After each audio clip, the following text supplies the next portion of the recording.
ایک تو یہ کچھ اسکالرشپ جو وظیفے شروع کی ہیں تنخواہیں اماموں کے لیے، اور دوسرا کچھ اس طرح کی بھی بات ہو رہی ہے کہ مسجد کے امام کو لکھا لکھایا خطبہ دیا جائے گا، وہ پڑھے گا، جو سنی ہوگی آپ لوگوں نے۔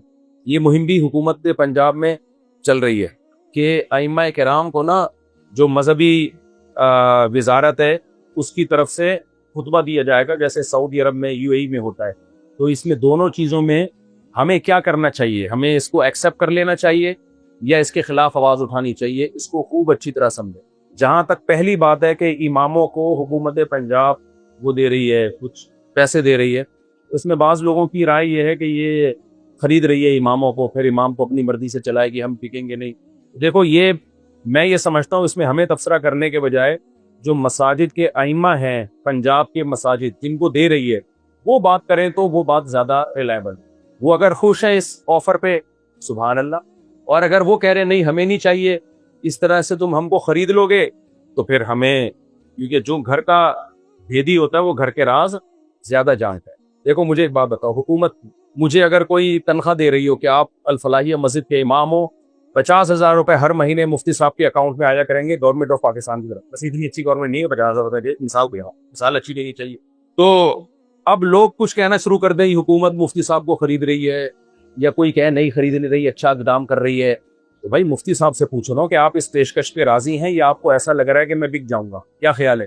اگر میں کہوں کہ نہیں مجھے نہیں چاہیے، مجھے پتا ہے اگر میرے اکاؤنٹ میں 50,000 روپے آئے تو میں 4 شادیوں پہ بات نہیں کر پاؤں گا، میں عدالتی خلا کے خلاف تقریر نہیں کر پاؤں گا۔ یہ جو ابھی لاہور کی جج نے یہ فیصلہ کیا ہے کہ ڈانٹ بھی دیا شوہر نے بیوی کو تو اس پہ عورت کو تنسیخی نکاح کا حق ہے، میں اس کے خلاف آواز نہیں اٹھا پاؤں گا، تو میرا یہ احتجاج بالکل درست ہوگا۔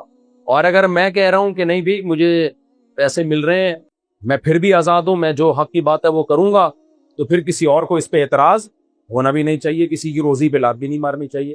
تو اس لیے ہم خود سے تبصرے کرنے کے بجائے یہ فیصلہ ہم کس پہ چھوڑ دیتے ہیں؟ پنجاب کی مساجد کے اماموں پر، کہ امام لوگ اس فیصلے سے خوش ہیں یا نہیں۔ 2-4 امام کی بات نہیں ہے، میجورٹی خوش ہے تو اس کو ایکسیپٹ کرنا چاہیے اور حکومت کا شکریہ ادا کرنا چاہیے کہ چلو آپ لوگوں نے امام کا خیال کیا۔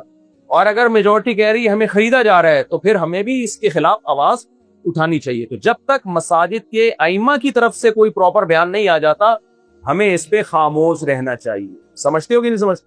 اور اگر وہ کہہ رہے ہیں کہ ہمیں مل جائے، اکثر مساجد کے ائمہ کہہ رہے ہیں ہمیں یہ حکومت سے آفر چاہیے، تو ہمیں خوش ہونا چاہیے۔ اس پہ کیا خیال ہے؟ پھر کسی کی روزی پہ ہمیں لات نہیں مارنی چاہیے۔ اس میں سیاسی لیڈروں کے بجائے نا ان کی اپنی رائے کا اعتبار، سیاسی لیڈروں کی رائے بھی صحیح غلط ہو سکتی ہے، میں اس کی بات نہیں کر رہا، لیکن اس میں اس کے جو اہل ہیں رائے دینے کے، وہ اصل میں اہل کون ہیں؟ پنجاب کی مساجد کے ائمہ ہیں۔ وہ اگر خوش ہیں تو ہمیں بھی خوش ہونا چاہیے۔ یا تو مسجد کمیٹی والے اتنی تنخواہیں دینا پھر ان کو بھر کے کہ ان کو گورنمنٹ کی ضرورت ہی نہ رہے۔ کمیٹی نے بھی نچوڑ کے ان کو خون سارا نچوڑا ہوا ہوتا ہے ان کا، اور اب گورنمنٹ بھی کوئی آفر دے رہی ہے تو وہ بھی نہ دیں اس کو، تو یہ تو بیچاروں کے ظلم ہے۔ اس لیے اماموں پہ چھوڑ دینا چاہیے۔ دوسرا جو مسئلہ ہے کہ چونکہ یہ فیصلہ ہونے سے پہلے اگر یہ میرا کلپ وائرل ہو جائے تو اس کا فائدہ زیادہ ہوگا۔ مجھے بہت سے لوگوں نے بتایا، حکومتی جو اہلکار ہیں انہوں نے بھی بتایا، جو اسمبلیوں میں انہوں نے بھی بتایا، جماعت اسلامی والوں سے بھی میرے رابطہ، انہوں نے بتایا کہ یہ جو آپ لوگ کے کلپ ہوتے ہیں نا وائرل ہوتے ہیں، یہ اس کی ویلیو بہت زیادہ ہے، یعنی اس کو باقاعدہ سنا جاتا ہے، ان پہ اثر بھی ہوتا ہے ان چیزوں کا۔ ابھی دیکھو عدالتی خلا کے خلاف الحمدللہ آواز اٹھنا شروع ہو گئی ہے، وکلا بھی اٹھنا شروع ہو گئے ہیں اس پہ، تو یہ ہلکی بات نہیں ہوتی، ہم کام میں پھینک ہی رہے ہوتے بیٹھ کے تبصرہ کو، اس کا ہمیں پتا ہوتا ہے سوسائٹی پہ اس کا اثر ہوگا اور حکومتی ایوانوں میں بھی اس کا اثر ہوگا۔